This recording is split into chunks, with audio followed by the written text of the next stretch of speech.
Kenzie.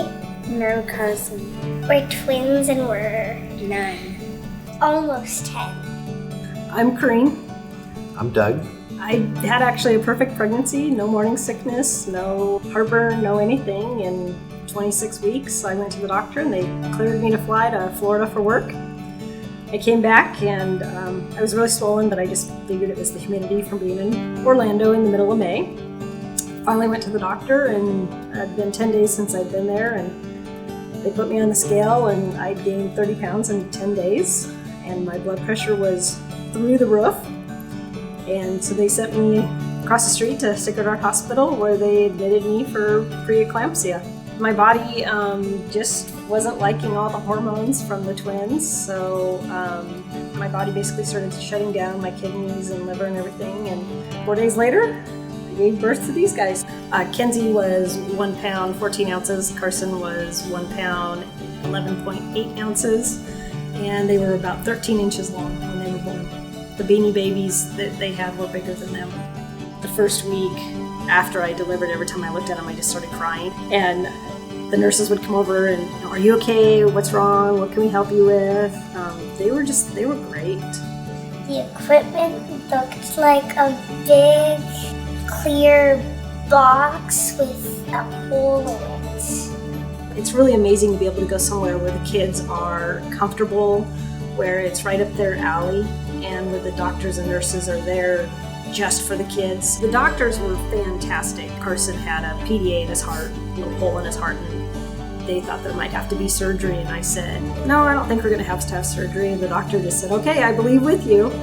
They were really great that way. They just, answered all of our questions and just kind of believed with us, and they were fantastic.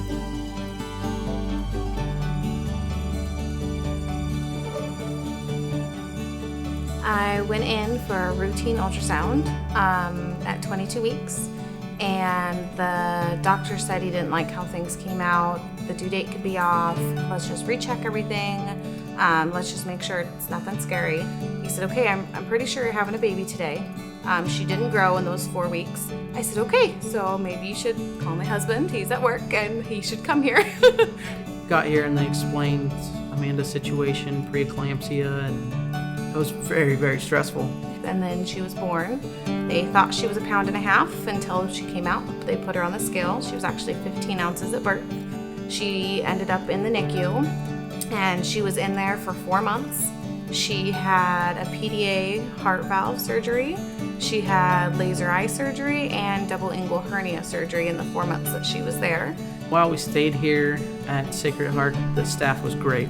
We were up here every night and every morning, so it did become our home, and the staff basically became our second family. They would talk to us and tell us what really was going on, and would talk in human language, I would say, not just the medical terms, but they would kind of dumb stuff down for us and tell us what was going on and what this was for and what that was for and why they were doing this, because Emma was on so much equipment the entire time that she was in here. We had so many questions, and they were always very helpful.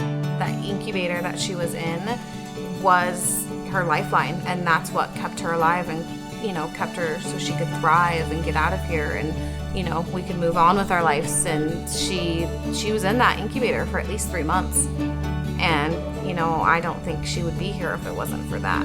Emma just turned 3 on February 12th, and she started preschool the day after her birthday, and she loves it. She's a toddler, can run, scream, talk. She's just a normal, active Little 3-year-old. Yeah, 3-year-old, yep.